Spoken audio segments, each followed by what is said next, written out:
Just after 5 o'clock, it is Thursday, October 9th, and it's week 6 of this NFL season. That begins tonight, Thursday Night Football, maybe a 7 o'clock previously scheduled item on my calendar tonight, which will force this into a 60-minute live stream. So we better get moving. The guest lines are open.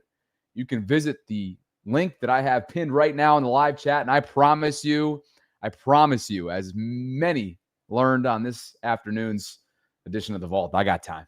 I just got time. I was planning on going in a direction on tonight on this show related to the morale boost that the Ravens got, and a much-needed one at that, because as we learned earlier this afternoon, Pat Ricard hadn't practiced since August 14th. He returned. And Marlon Humphrey, who, of course, has missed some time here, he returned to practice. Do I think either one of those gentlemen will be playing this upcoming weekend? I'd have to think it's an outside chance. An outside chance. And I'd say an outside chance for Marlon. For Pat, I guarantee you he won't play. All but guarantee. How about that? And I'm happy to eat words on that. I'll also be happy to eat words if the Ravens win this weekend, because I am not picking. I can't with a clear conscience pick the Ravens in the name of objectivity or in the name of reality. And speaking of reality, why I'm not leading with anything related to Ravens-Rams or the practice report is because of something I just saw on X from CJ Gardner-Johnson. And I'll get to him in just a second. But first, I want to say thanks to my sponsors. Preston Automotive Group continues to power me via the Bobby Baltimore Bronco, MyBookie, and ProfitX. More on them in just a bit. If you could, on the way in, like the video, subscribe to the channel, hit that notification bell, consider becoming a channel member or gift-giving membership today. We'll get to as many super chats, as many gifts, and as many calls as I possibly can over the course of the next 60 minutes. Off we go. Sam Jane. I believe he is an intern for the Baltimore Sun. Well, good on him, because he's doing some good journalistic work here. And let me confirm that before I actually start throwing around his title and whatnot, because I have it in his bio. Okay, looks like he graduates College Park in 2026, spring of 2026, interning in the sports department with the Baltimore Sun. Good for you. Good start for Sam. Love the up-and-comers. That was me once. And this was really interesting from CJ Gardner-Johnson. He's the newest Ravens safety. He's a member of their practice squad, as we learned earlier this week. A cast off of the Houston Texans after just 3 games. He was released. He won a Super Bowl championship last year with the Philadelphia Eagles. Was drafted back in 2019 by the New Orleans Saints. Great physical player. Playmaker. We'll get to what happened in Houston, what led to the demise of CJ in Houston in just a bit. But take a look at what he told Sam earlier this afternoon. CJ Gardner-Johnson told Sam Jane of the Baltimore Sun that he signed with the Ravens because it was his, quote, only option. I'm not laughing. I'm not, because it's be disrespectful to laugh. But I want to ask you, live chat, who needed who more? Did CJ Gardner-Johnson need the Ravens more? Or did the Ravens need CJ more? You know, I'm old enough to remember, and look, as much as I'm having a little bit of fun with this off the top of the show, I am going to reserve judgment, because by all accounts, since he's been in Baltimore for 24 hours, he's made a good first impression. And the dude is a playmaker. You watch some of the tape. This dude's a beast. Now, he started freelancing during his time in Houston. Was very disruptive from a team locker room camaraderie standpoint. And ultimately, DeMeco Ryans, Texans head coach, made himself a decision. And made a decision based on the team, with the team in mind. So, I get that. Fresh start. The Ravens need him. And regardless of who needs who more, he could make himself, right now, he can ingratiate himself with an entire fan base, resurrect his career. He's still very young, all things considered. Just 27 years old. Turns 28 in December. Former 4th-round pick, again, of the Saints. back in 2019 out of University of Florida. I think he's going to get called up from the practice squad immediately on Sunday. I think he's going to play meaningful snaps alongside Alohi Gilman, who was just brought in on the opposite end of the Odafe Owe trade. It's going to free up Kyle Hamilton to do Kyle Hamilton things. We'll talk about that in just a bit. But again, wanted to single out this tweet and take the beginning of this live stream in a different direction because CJ Gardner-Johnson told Sam Jane that the Ravens were his only option. And I see a lot of you in the live chat, and I kind of love what I'm seeing because on paper, it makes a lot of sense. Live chat saying, man, we need a crash out. We need some edge in this secondary. We need some pride. We need some tenacity. We need some guys that are pissed off for greatness and pissed in excellence, right? God, I love that Ricky Bobby line. Can CJ Gardner-Johnson bring that? I'm old enough to remember the Deontay Johnson saga, and maybe just because he was last with Houston, CJ, that comes to mind. I don't want to compare the players. I don't know anything about CJ, so I'm not going to go ahead and do that. And again, I'm reserving judgment until he makes a legitimate first impression, both in the locker room and most importantly on the field. And so I hope for his sake he gets an opportunity to resurrect his career, because guess what? From a Ravens perspective, that's going to resurrect perhaps in part this season. And he brings a little Jair Alexander to this secondary right now, wakes people up like this trade hopefully did, creates a sense of urgency within the confines of Zach Orr's scheme and this defensive room. Let it rip. What do the Ravens have to lose right now? Now, again, if there's credence to these reports from Aaron Wilson, he used to cover the Ravens in Baltimore. And you see up on the screen, this was just from last month, guys. It's not like last year, not 2 years ago. This was just from last month from Aaron Wilson. Among the issues that arose with CJ, criticism of teammates in the secondary, including the size of one player's contract, complaints about his role, including a desire to blitz more frequently, and a trade request. It was simply too much for the Texans to tolerate, especially during a winless start to the season, after hoping to take the next step and advance further in the postseason. I got news for you. The Ravens might be willing to tolerate a lot more than they typically will with this player in this moment in time. Because again, the Ravens need him. And based on what he just shared earlier this afternoon, CJ needs the Ravens. Maybe it'll be the perfect marriage. Or maybe it'll go south for all involved. I don't know. For the time being, I'm reserving my judgment. The Ravens need him. This secondary desperately needs a certain level of championship pedigree, experience, savvy, a sense of calm. That's what it needs right now. It needs playmaking ability. It needs a ball hawk. It needs a communicator. And if CJ can bring all of those things, so be it. Awesome. Because it can't get much worse than what we're seeing right now, which prompted Mina Kimes of ESPN to not only call out Malachi Starks, but react this way to the trade earlier this week, which sent Odafe Owe to the Chargers in exchange for there's draft compensation involved, but most importantly, the Ravens get a starting safety and a veteran, Kyle Hamilton's former Notre Dame teammate, in Alohi Gilman. But you guys aren't rushing the quarterback at all. And you just added CJ Gardner-Johnson. So what do you just like stockpile? You're going to run like a, 4 safety defense? Ollie, maybe.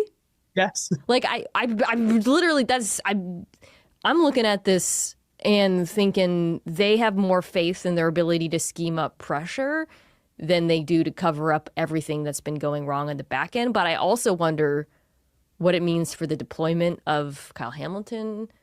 This is a really fascinating, we can get to the Chargers side of it, but a really fascinating move from the Ravens perspective to me. I feel bad for Starks, but He's just clearly in over his head at the moment. You see, and this is not, when they drafted him, they had Darius Washington and Kyle Ellison on the field. It was a completely different vision for this defense. But yeah, this feels like a stop the bleeding move and pray that Mike Green turns into something. Kyle Van Noy's back. I don't know. I saw some folks saying, are the Ravens punting on the season? I don't think that's it at all. I think it's a combination of the specific issues they've had on defense. Oops. Anyway. I got a little bit distracted there. I'm going to react to Mina's comments in just a second, and I promise I'm starring this comment right here because Save Day is back. He didn't get enough earlier today on the vault. Save Day. I'm starring this. I'll be right back. I cannot wait to interact with you again. But did you hear what Mina had to say there? A couple different things. One, Malachi Starks is in over his head, and the tape suggests that. Malachi himself has been very self-critical, and I think a pro. I enjoyed his self-evaluation yesterday during his press conference, suggesting that the game is moving a little bit fast for him right now.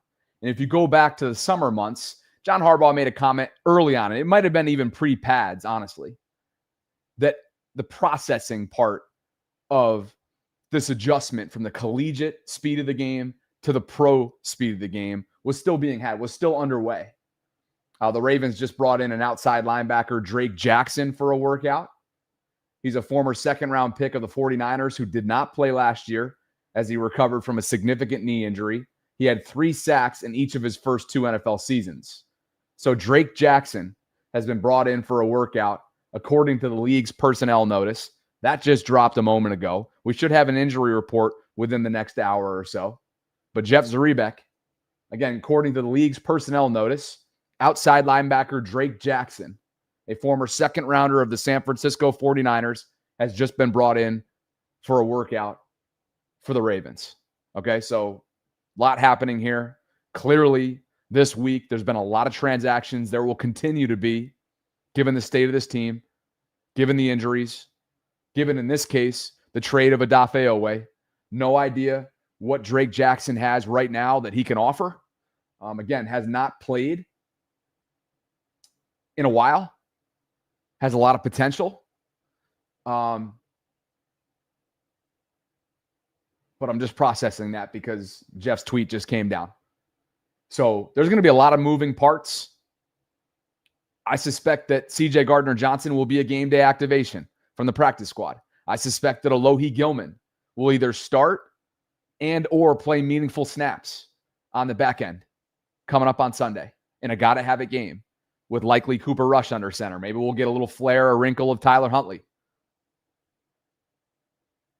But again, as of moments ago, we just learned, according to the league's personnel notice, that Drake Jackson, a former second-round pick of the San Francisco 49ers, has been worked out by the Ravens.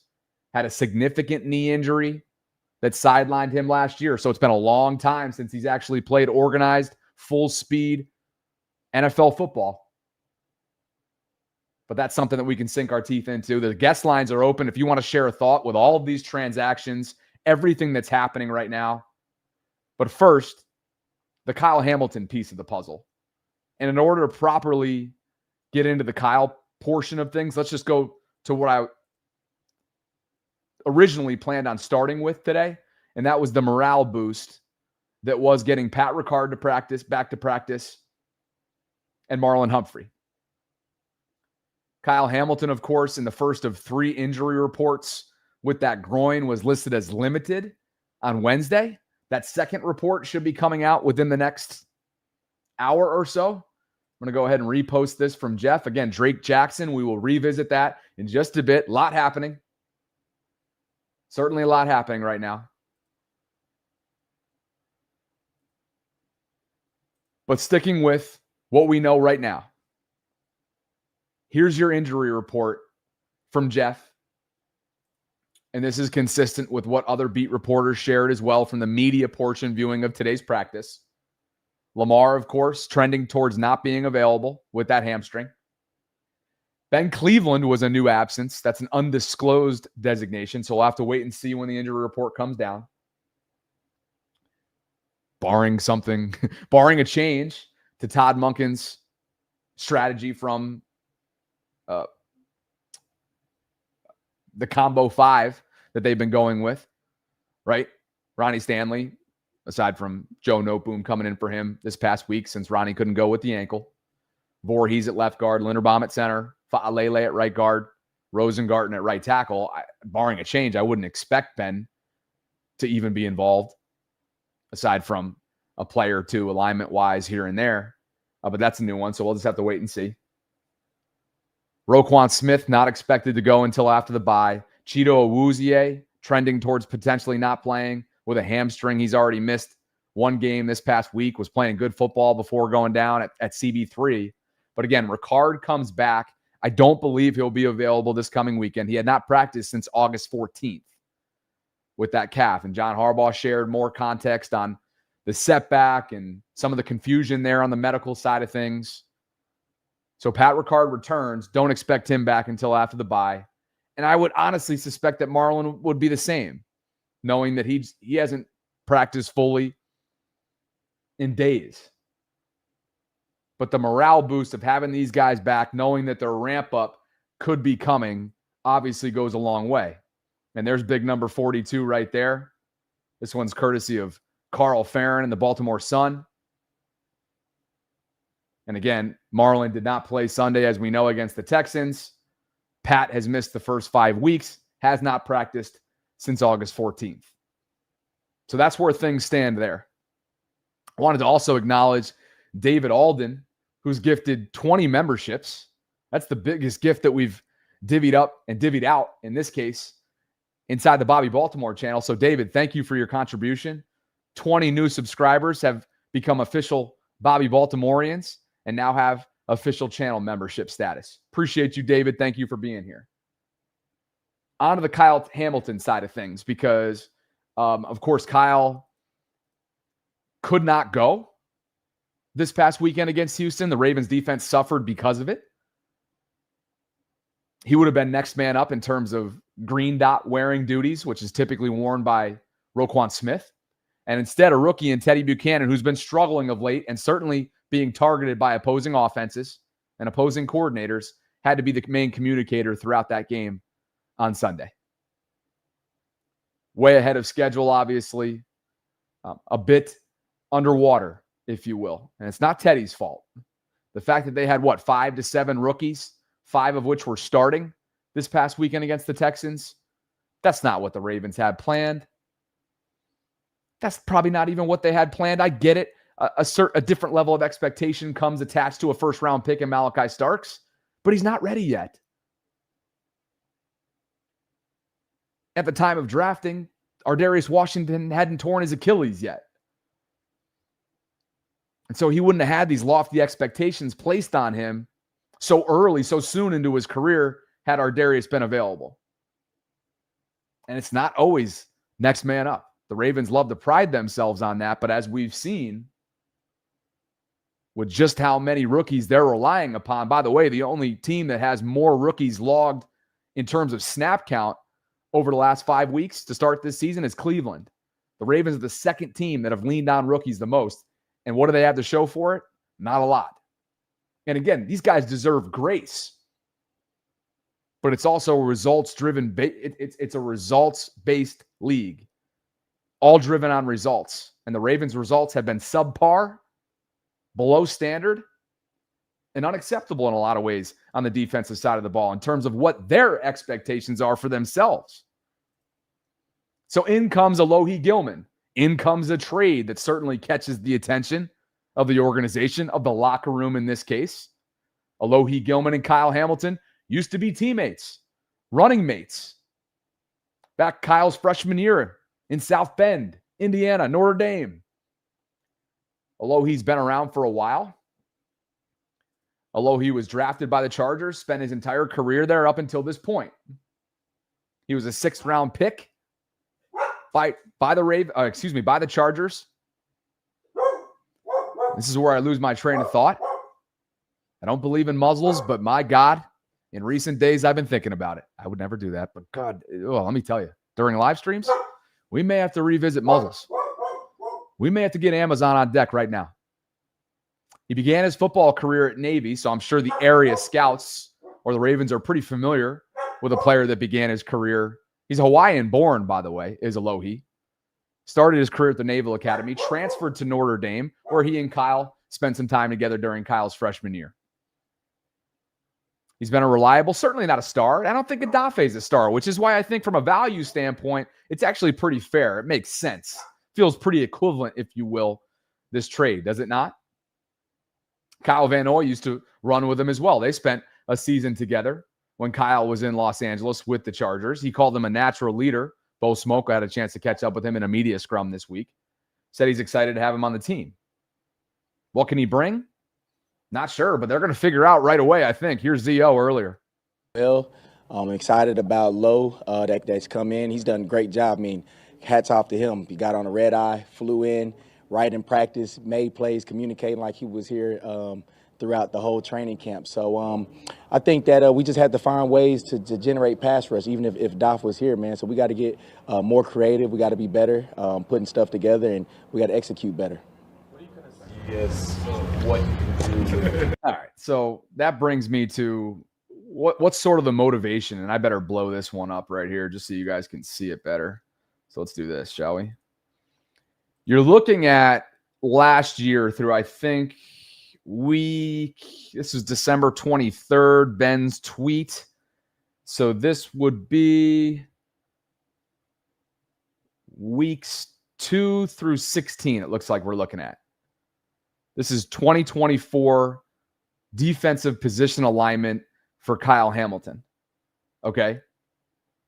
And week 10, as Ben notes here, was right around the time when they benched Marcus Williams, cut Eddie Jackson, and moved Kyle back to full-time safety. And here in Ardarius Washington, in a lot of ways, saved an ailing passing defense, right?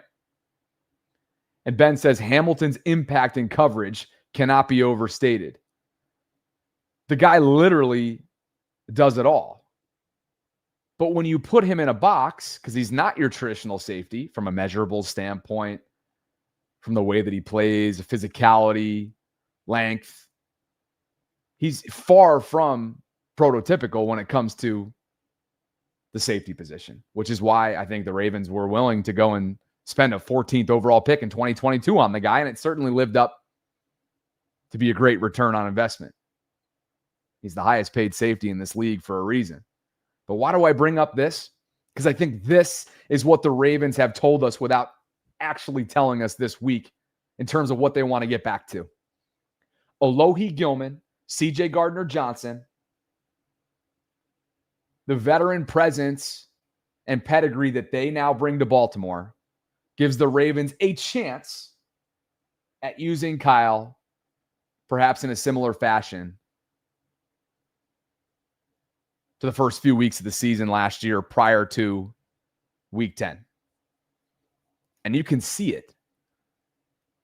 There wasn't an alignment that Kyle Hamilton wasn't, one, familiar with, two, capable of handling, or three, having success in. The guy does it all. He's a bona fide unicorn. So much so, one of the game's greats, a future Hall of Famer, certainly one day, first ballot, Davante Adams, who's a Rams wide receiver now, had this to say about a potential matchup with number 14. And obviously, this is assuming that Kyle will be able to go come Sunday at 1 o'clock. Hamilton unique at the safety position. I mean, he's just a football player. He's one of those guys that's a football player. He's like how Puka is. Like, it's hard to really look at his 40, look at, how high he jumps, all of that stuff, just having a real feel for the game, understanding his role. And, they obviously put a lot on him, and you can see it in the way that he plays. But yeah, rangy, obviously long and, tall type dude. It's a lot different than what you normally see at the safety position. So a lot of challenges presented. He's a good football player for sure. Oh, man, selfishly, I hope we see a few of those matchups coming up on Sunday. Davante, obviously, the technician himself, just an absolute dog out there. He's a bona fide problem. We know that, as is his running mate, by the way, Puka Nacua, who the Ravens are going to have. Man, he's going to give him fits. 52 receptions. That's the most through 5 games in NFL history. Puka is exceptional. He can do it all. And Matthew Stafford distributing the football is going to be a problem because he's not just a gunslinger. Incredibly accurate, smart, understands certain coverages, leverage opportunities, has full control at the line of scrimmage. And the Ravens are going to have their hands full with this offense. I know. There were plenty of self-inflicted wounds that came out on tape a week ago when they dropped the game to the San Francisco 49ers, who were beat up, not as beat up as the Ravens, but certainly beat up. They were starting Mac Jones, who's played really well in relief of Brock Purdy. I know, cue the tourist simping, and he's going to be doing all sorts of shit in the live chat right now. Bobby wants to do this to Mac. He wants to do this. I can see it now. That's why I'm not even refreshing the live chat. And I promise you, save day, I didn't forget about you either. We'll be coming back to you in just a visit because remember, I got a lot of time. But this is an offense led by Sean McVay, one of the game's great minds. They're going to pick apart this Ravens defense. How much can Alohi, CJ, assuming that he'll be called up from the practice squad, Kyle, assuming he's going to bring a sense of calm if he can make it back from the groin that sidelined him a week ago, Nate Wiggins, playing good football, played last week. How much can this secondary quickly gel with names and faces coming in and out? We just told you that Drake Jackson, far from a signing, but we just shared that up front, or in this case on the edge, outside linebacker, a former second-round pick out of San Francisco, Drake Jackson has been worked out by the Ravens, did not play all of last year with a significant knee injury, but you get the sense as the deadline approaches, knowing what's already happened this week related to Odafe Owe, and knowing how many injuries the Ravens are dealing with right now, there's going to be a lot of moving pieces and puzzle parts over the course of the next few weeks. Can Zach Orr keep all of this intact? It remains to be seen, but man, oh man, he better try his damn ass off because this Rams offense comes in as the second overall ranked unit league-wide. They're putting up over 400 yards a game, pedestrian on the ground, but through the air, they've been magnificent, and it's been led by Stafford and Puka. 289.6 yards per game through the air. That's second league-wide. They're 21st on the ground, putting up over 112 yards per game with Kyron Williams. Blake Corum is the backup. They're 15th in terms of scoring at over 24 per game. They're 14th on third down, 20th on fourth down, and 24th in the red zone where the Ravens struggle defensively. Guys, 76% of the time, this Ravens defense inside the 20s is allowing a touchdown. That's 31st, second to last, league-wide. It's unacceptable. More on Kyle Hamilton, who's going to play a pivotal part in being the linchpin of this defense with a lot of new names and faces, young players that will continue to get their numbers called. I go back to a couple of years ago. I thought Mike Tomlin, Steelers head coach, did a great job of explaining what Kyle Hamilton brings to a defense and how difficult he is to game plan for. Really respect Kyle Hamilton's development. Saw his versatility a year ago. They got short at corner. He played nickel and played it very well, good around the line of scrimmage in terms of his blitzing and run tackling and his ability to cover receivers as a slot corner. Obviously, he's a safety by trade, and he moved to safety at the start of this season, but they've had some injuries and so forth, and he's played safety and nickel, and you see his talents in both places. He's good in the middle of the field. He's good as a blitzer. He's good in coverage, and evidently, obviously, he's smart because of all the things that he does for them. I know. You don't want to hear anything Steelers related, but again, Mike Tomlin paying his dues to Kyle Hamilton a couple of years ago, and it's only grown, right? The respect that the league has for him. Now, they're going to also test him too, because he's testing himself right now, trying to get through this groin setback that forced him to miss his first game of the season this past weekend against the Houston Texans. Before I go any further, this episode is brought to you by my friends at Profit X.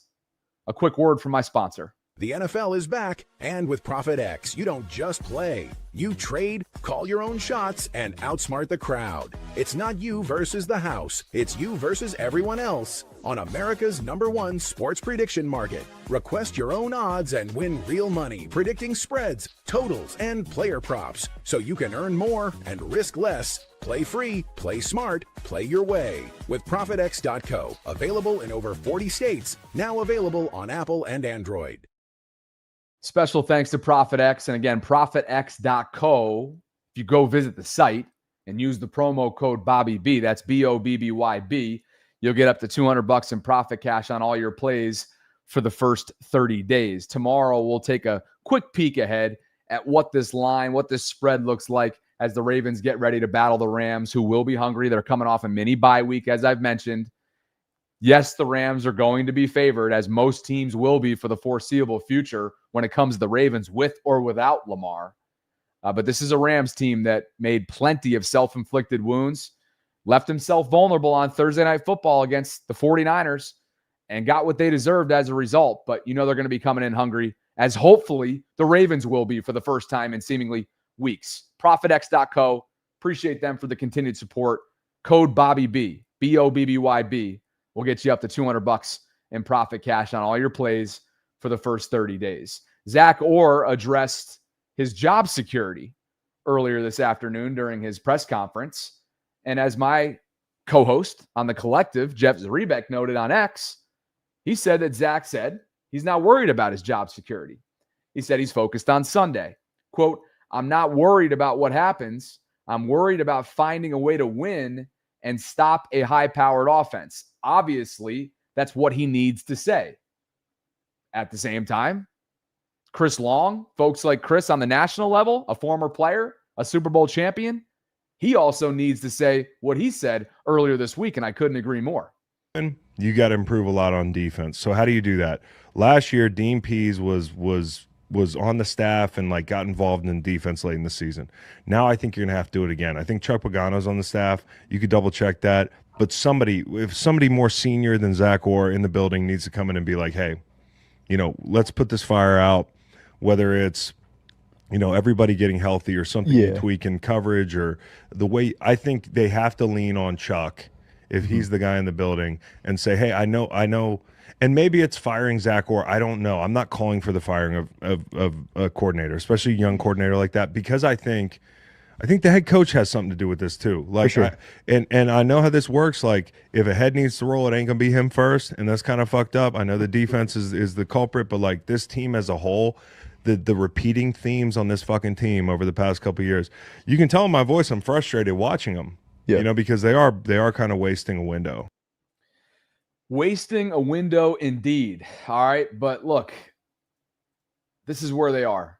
These are the results right now of not just the fact that they're leaning on a second-year, very young, newly minted defensive coordinator, but this is the collective results right now through a 5-game sample size. Yes, with a lot of injuries, but as we saw pre-injuries, as we've seen during injuries, and maybe even post-injuries when everybody's healthy again, if that ever happens, we've seen the same type of deficiencies show up over and over and over again. Early on in the season, it was the lack of pass rush lane integrity. Then it came, oh man, this team just cannot create turnovers. Oh man, this team just cannot get off the field defending the run. Oh man, this team is now having alignment and communication issues. Oh wow, this team is heavily penalized at times. Over and over and over again, it's been something different every single week, and they cannot get out of their own way. And as a result, they rank dead last or around that bottom barrel area in several key categories. They're 31st overall. They're giving up over 408 yards per game. Guys, I just mentioned what the Rams come in averaging as an offensive unit, over 400. That doesn't match up well at all. They're giving up over 146 yards per game on the ground. That used to be something that was a calling card they can hang their hat on. But they didn't replace Michael Pierce. Nnamdi Madubuike goes down with a serious neck injury. Odafe Owe was horrific against the run. Part of the reason why they were willing to deal him in season in a contract year. coming off a 10-sack campaign, his first double-digit one. Maybe that was inflated. Yes, it was inflated. What can this defense hang their hat on right now? The fact that they're going to be desperately leaning, that's right, Save Day, desperately leaning on players that have been in the building for 24 hours come Sunday in a gotta-have-it game. And that brings me to something that I've starred and waited on to return to. And here I go. Save Day says, stop acting like the Ravens are so desperate. They still will not tolerate certain behaviors, and I say, good for them. I think that he'll be a good player for the Ravens. Why are you rehashing this again? Whatever hair I have left, I feel like pulling out right now. Because Save Day, this is going to be fun. Everybody buckle up wherever you are right now. Because it's comments like these. I don't know who Save Day is. I think he's cool. He supports the channel. He was on the vault. Now he's with me today. Bro, what are you respectfully too? What the fuck are you talking about? What are you talking about? Stop acting like the Ravens are so desperate? Bro, let me pull up the first slide that I had, shall I?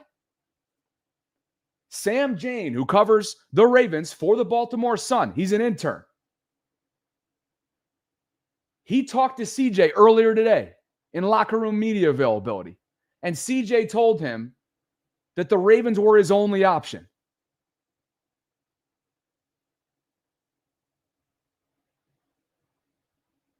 Hey, Save Day, just within the last couple minutes, the league's personnel notice came out, okay?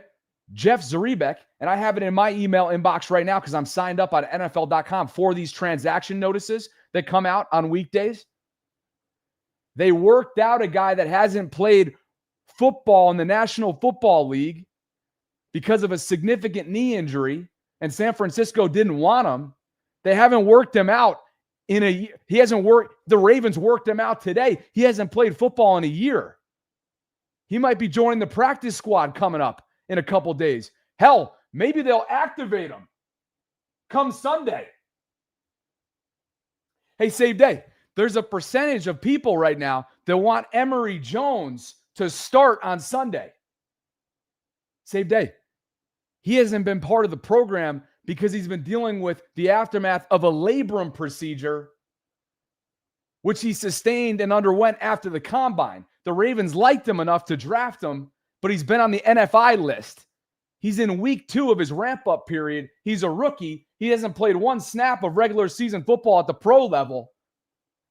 And you got people that are calling for him because that's the state of this offensive line right now. You don't think they're desperate?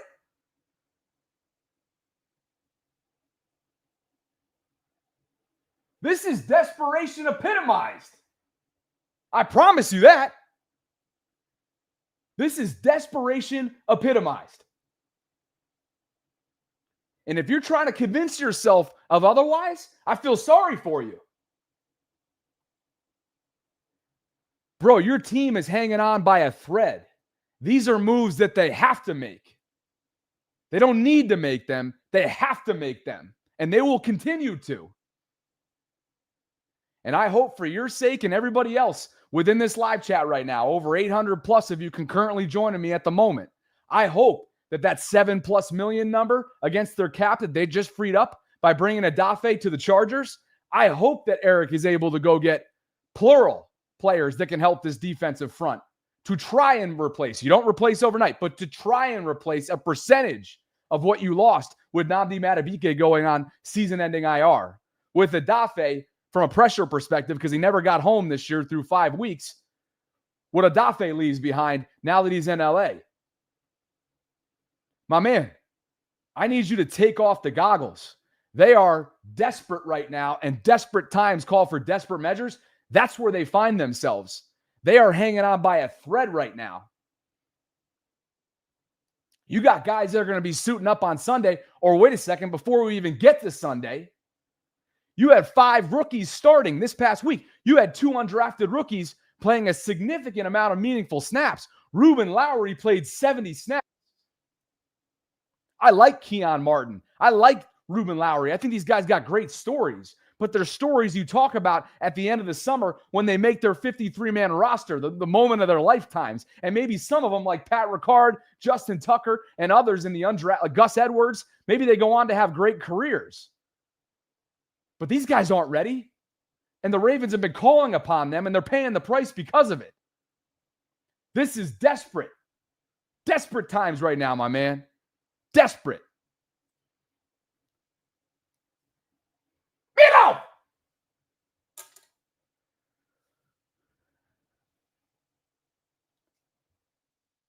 Where's the freaking water?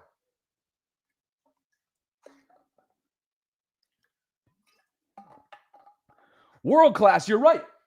World class, you're right. They're not even playing Sanusi. I feel terrible for Sanusi because that just shows you where he's at in the depth chart. They got undrafted rookies that are playing in front of Sanusi. And I think he's a very capable special teamer. He's a hard hitter.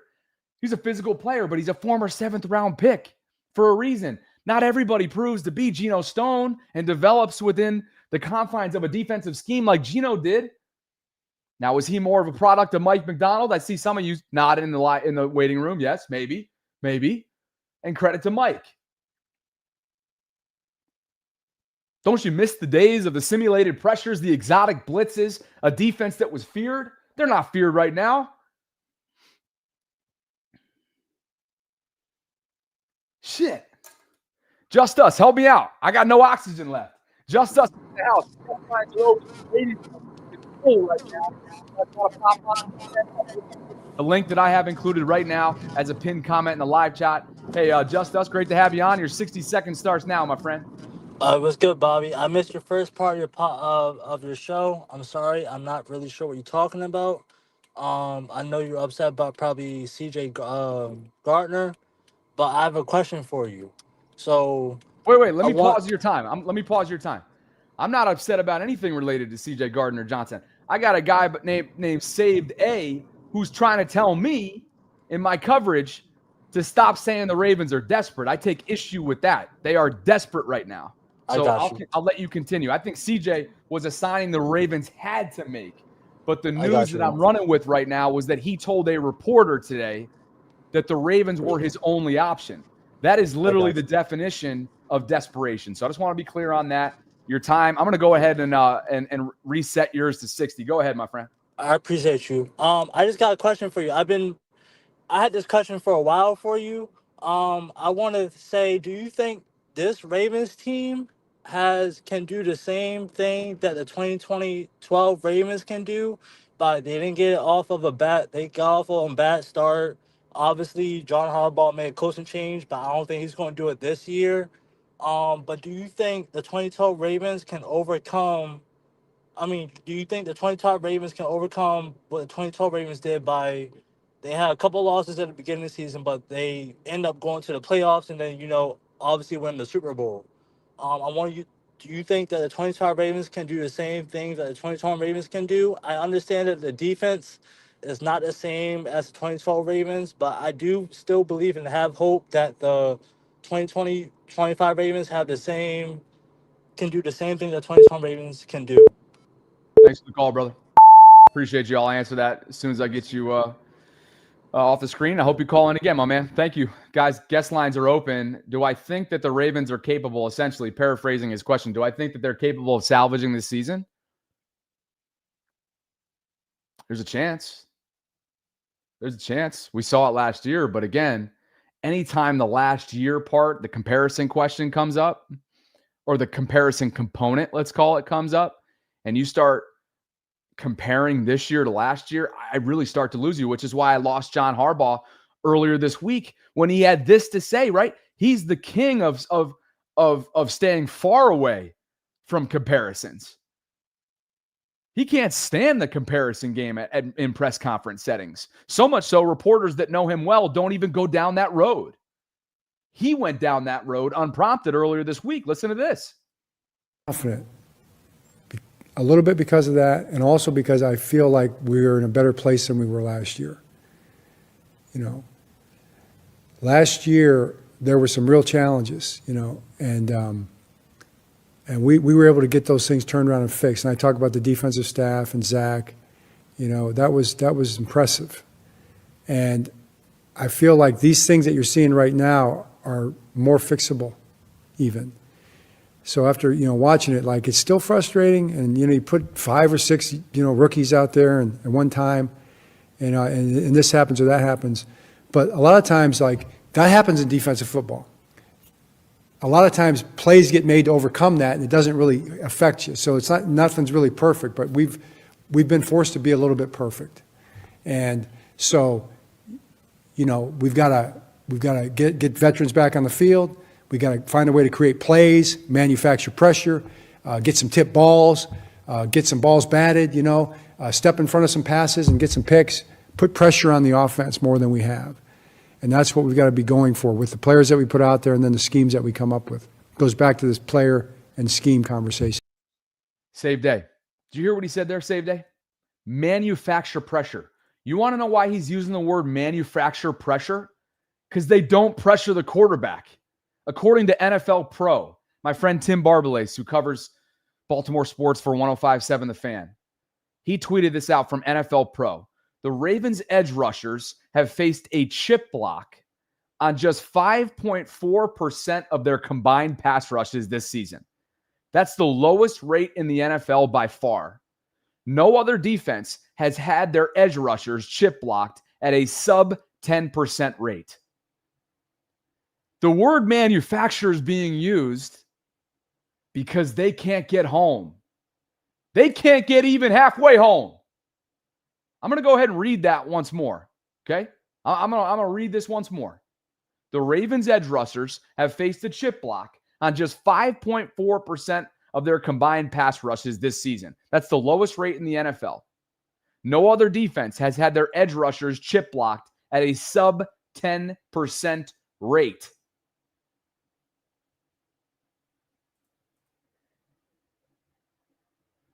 You know what? Don't just work out Drake Jackson. Sign that mother effer right now. Bring him in. Bring him the hell in. Like I'm about to bring Taurus inside this guest line right now.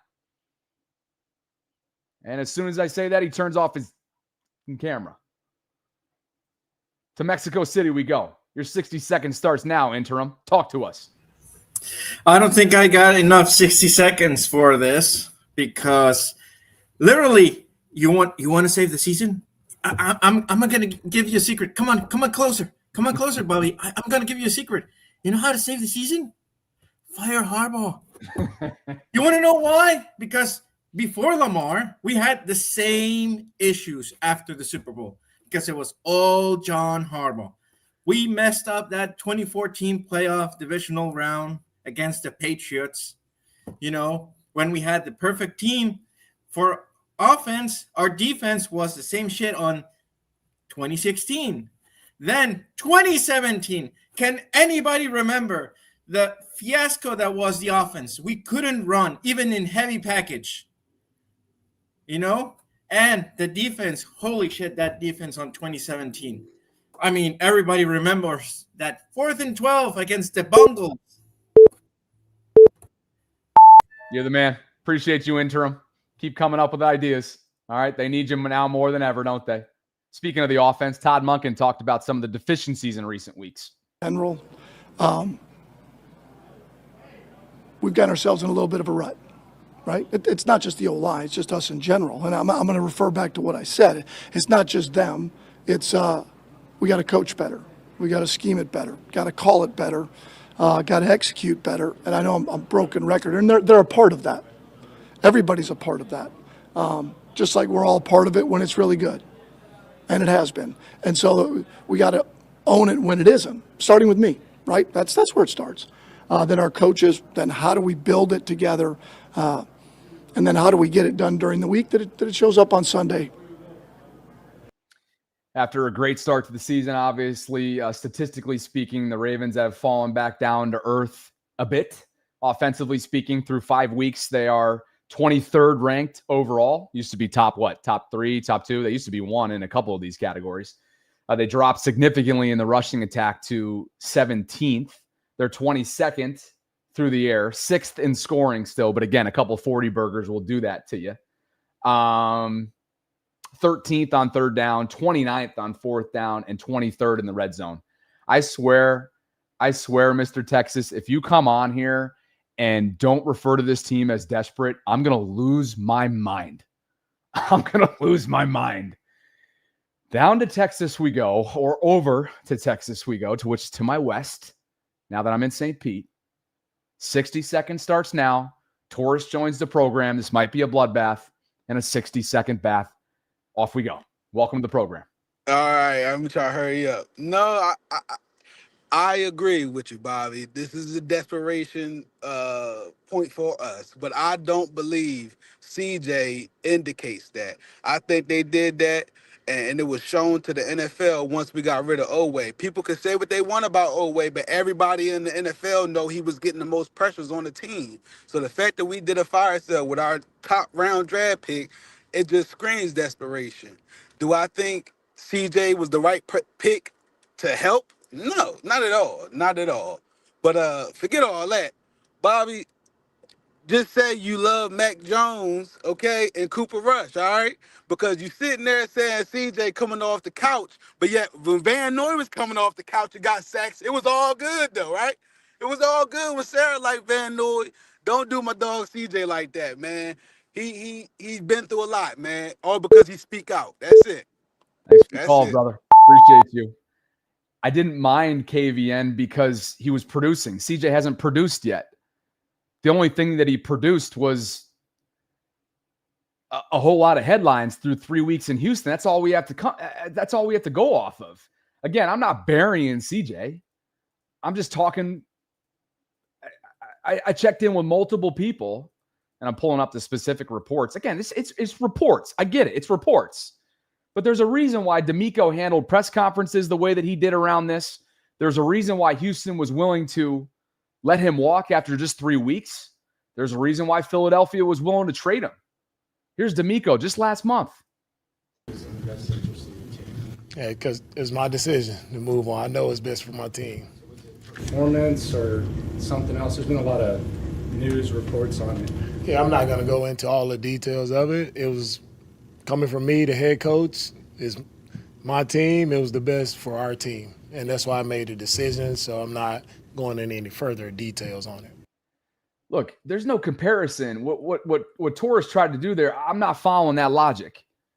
Of course we were receptive to Kyle Van Noy because while he was on the couch, he came in and immediately started producing.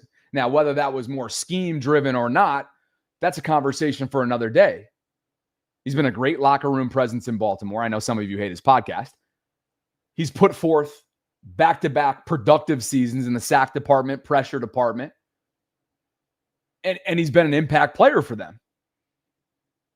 Now, again, I don't say this disrespectfully. Some of you hate this phrase. He's been a Band-Aid when it's all said and done. He's not going to be here this time next year, I wouldn't think. Or let's call, he's not going to be here in 2-3 years. They got to go younger. He's 33. He's pridefully 33, and you're damn right he revitalized his career in Baltimore, and Eric DeCosta gave him a chance. There was a reason why he was on the couch. There's also a reason why the Ravens weren't necessarily willing to give him that pay raise, I think, that he was clamoring for this past offseason. So I don't see the correlation between the two. If CJ gets out there like I expect him to be on Sunday and called up from the practice squad, and he's an impact player right from the jump, I'm going to be celebrating that. But until then, we got to follow the facts in terms of what we know. And much like last year, a player that's been written off by the majority of the league and multiple teams like Deontay Johnson was, the Ravens are now calling because they need his services. That's desperation. Don Royal, I love the fact that Don Royal runs his fucking mouth in this live chat every day and yet never picks up the guest lines. Don, pick up the guest lines and come speak to me face to face. Let's go, big dog. Guest lines are open. That's right. I got time today. I got a date at 7 o'clock, but I got time today. Maurice, you're up next, baby. 60 seconds starts right now. Let's run it. All right. So back to the comment from earlier regarding, the Ravens being in desperation mode. I mean, well, there's a valid explanation behind that. I mean, when you're 30th in run defense and 31st in passing yards allowed, points per game allowed, it's like, of course we're going to be in desperation mode. Let's just be honest. Like losing Nnamdi Madubuike for the year, that's going to hurt like hell. Marlon Humphrey being out That hurts a little bit, but it's only going to be a matter of time before it comes back. But like, safe to say, we got players banged up left and right. It's like we have every singular reason in the book to be desperate. I mean, we're 1-4. I know it was only like 5 weeks into the season, but our season is already hanging in the balance. So like that comment we saw from earlier, I feel like that guy is trolling. I mean, we have every reason in the book to be concerned. It's like there's inconsistent play just all across the board, people banged up. There's everything going wrong with how our season's gone so far. Thanks for the call, brother. And just to be clear, right, there's never been any argument about should they be desperate. They have to be desperate right now. It's the fact that there's some folks, and maybe he is trolling, and if that's the case, I guess it's 1-0 him, right? He's getting what he wants throughout the course of this live stream. But if folks are not acknowledging that clear desperation right now for where they're at, team building wise, if you followed these roster transactions over the last 24 hours, then you got to come to terms with that. That's all I'm saying. I appreciate the call, my man. All right, no problem, man. Thanks, Maurice. Guest lines are open. As you can tell, we got all kinds of time. Don, you're what they call a little boy. You come in here, you don't donate to the channel, which is never expected. All you do is run your mouth. You don't pull up the guest lines, because what you do is when the lights are bright, you lay down flat like a board. Click the link that's in the live chat right now in my pinned comment and come on up here and see what you're all about when the lights are on, because I get the sense that your fingers are all that can handle the bright lights, nothing else. No other part of your body. Come on, DR, Donnie boy, Lil boy. Techie's far from that. He wants to face some music right now. What's going on, brother? Your 60-second starts right now. Jawan, I see you. Just Us is back. He's fired up. He wants another shot at this. Pray for next year. I don't know who you are because your camera's not on, but you'll be in the hole. Techie, what's up, brother? 60 seconds starts now. What's up, man? Bobby, I appreciate you, man. And I want to tell you, what the hell does this guy mean that we're not desperate? We have a ton of injured people. We are 1-4. And let me tell you something else. All that talk that we did last year, we're going to get it right this year. We're not doing it, period. Offensively, defensively, special teams, everybody, all around the board. What do you mean we're not desperate? Do you know that right now we are trading? We're trying to trade for any and everybody we can get. And I know exactly what he said. I know exactly what A said. Oh, we'll let things pass. We're not going to just let anybody come into the locker room. Let me tell you something. If you stay that fire up, Bobby, maybe they'll put some pads on you, or maybe they'll have you on the sideline on defense doing the squirrel dance. Let's get it, man. I don't want to hear that we're not desperate. We're extremely desperate. I'm desperate. We need a win, bro. We need a serious win throughout the entire season. Let's go.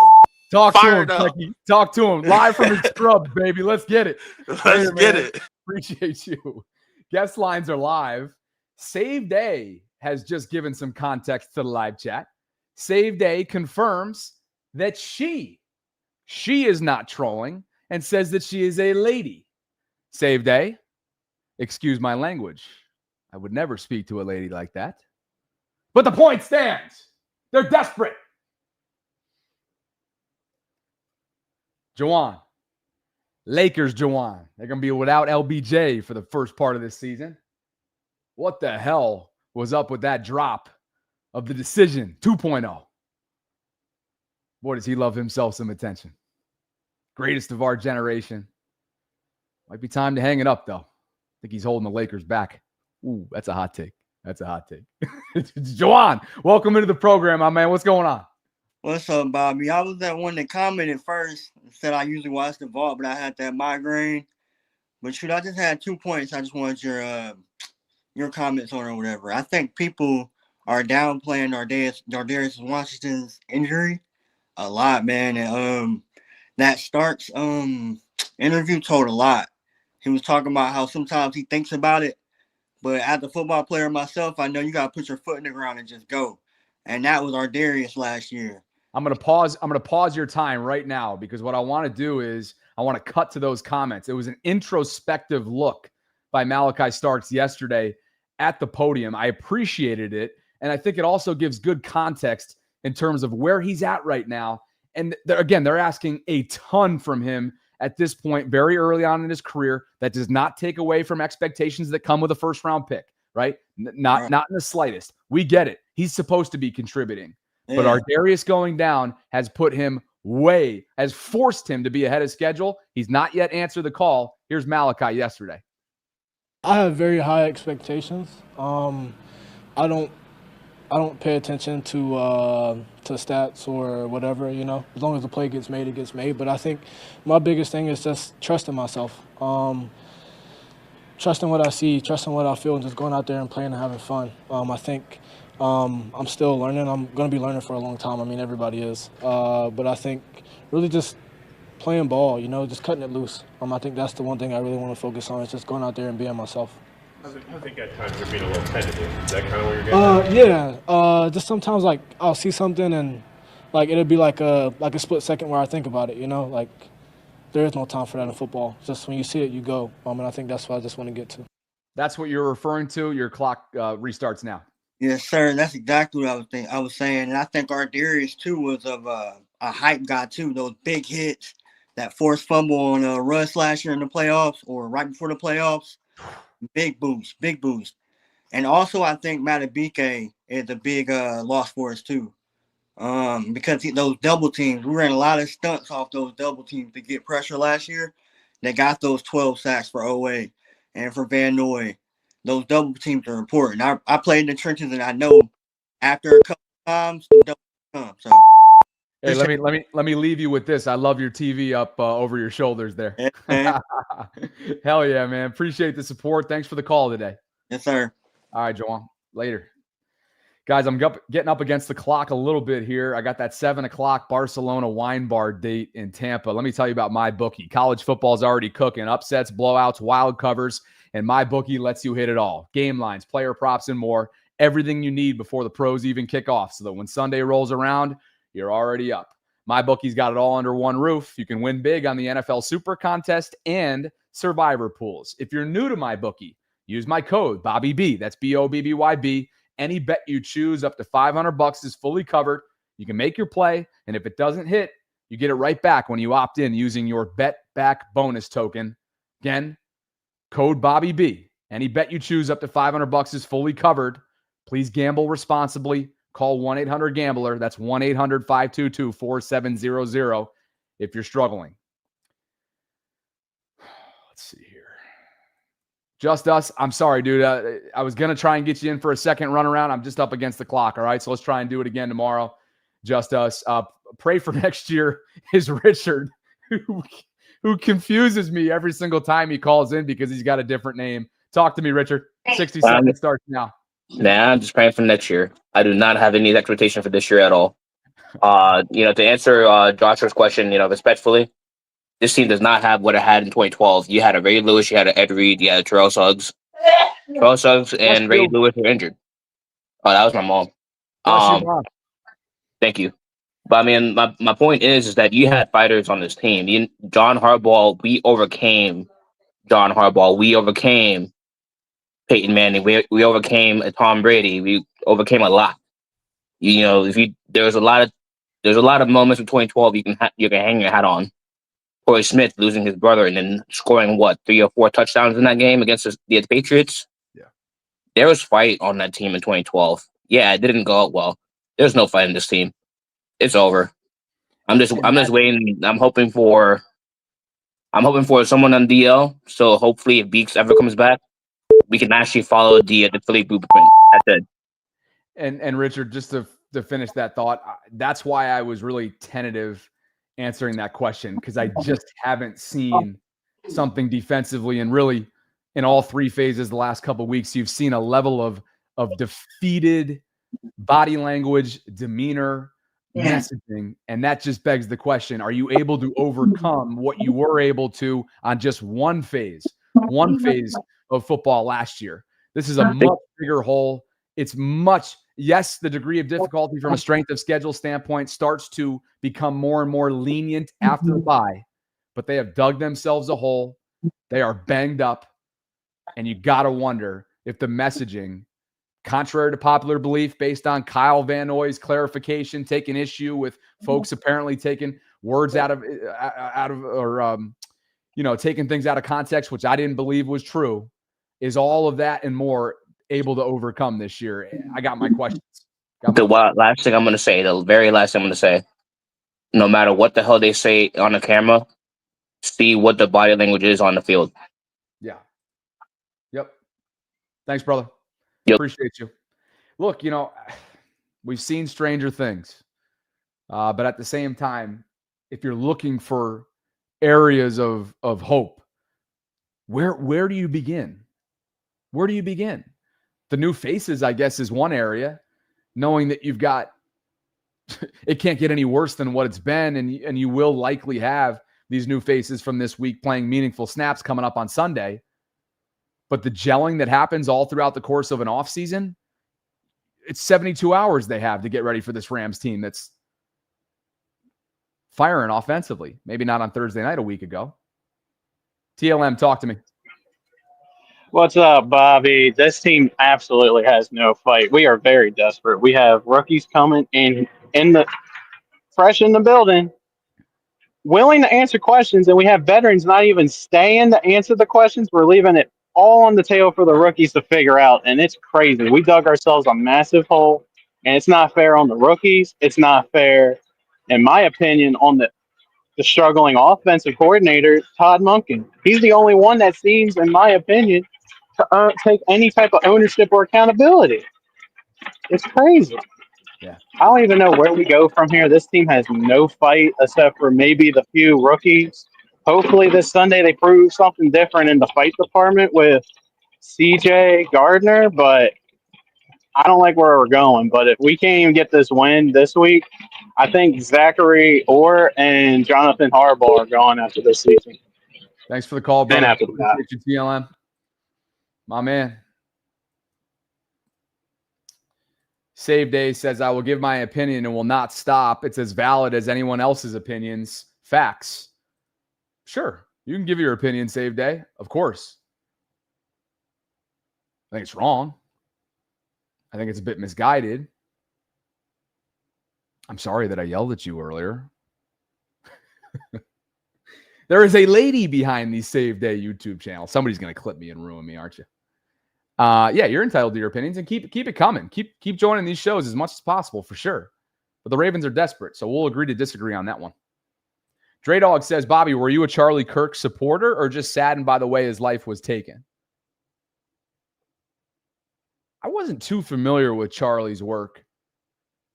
I saw a lot of it in those short form repurposed stuff on Instagram, like Reels, when he would be out debating college students and whatnot.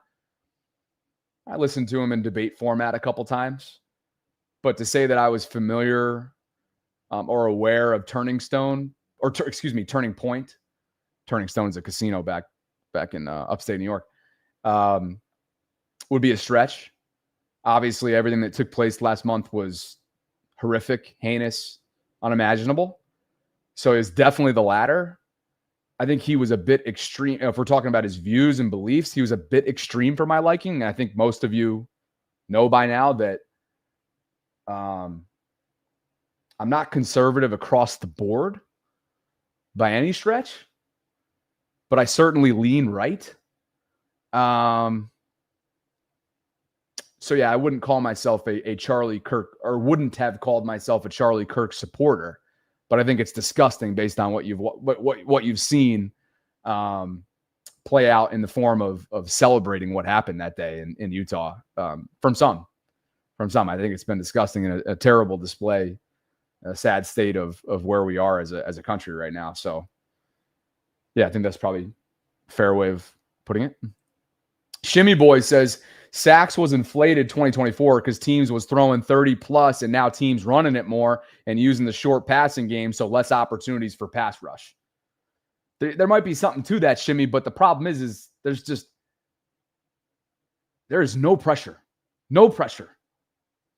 Who's going to step up and be somebody and become somebody this year for the Ravens that so desperately need a Tavius Robinson to become somebody, a Travis Jones to bring that interior presence, to be stout against the run, to handle the war of attrition from a health standpoint? Can Mike Green continue to grow? It's a big spot for number 45, being that he's a rook. Already was out snapping Odafe Owe prior to this trade in recent weeks. Who's it going to be? Can KVN stay healthy? TBK, your 60 seconds starts now. Welcome back to the program, brother. What's up, Bobby? Look, I'm going to keep it short and simple. What y'all are calling desperation, I call about damn time. What did I say my first time up here? We need players, not podcasters. And that's what we get with CJ. Someone who's going to talk on the field and the locker room, not YouTube or fucking Spotify. Y'all wanted a dog, you got him. Appreciate you, Bobby. Thanks, TBK. Talk to him, TBK from the cave, baby. Letting him know. Dropping a couple bombs. Sorry if you guys watch this with your young ones back home. I know I've let my tongue slip a couple times. Whew, boy. Yeah, that setup is something, isn't it, Evan? I wonder what's going on down there. Guys, you officially got me to 1,000 Discord members, and I love that that community continues to grow. I've shifted my pinned comment in the live chat, which now currently has the access link. And you can, for free, join this growing community, which, again, is at 1,000 members and counting. Welcome to Contrary. Welcome to many others that have joined this community where we talk Baltimore sports and then some and beyond all over this 24/7. Like what's going on tonight. Holly's probably already trying to figure out what the hell my plans are. But yeah, would love for you guys to join. It looks like somebody just did. Welcome to Savage 0632, member number 1001. Away we go. Thank you guys.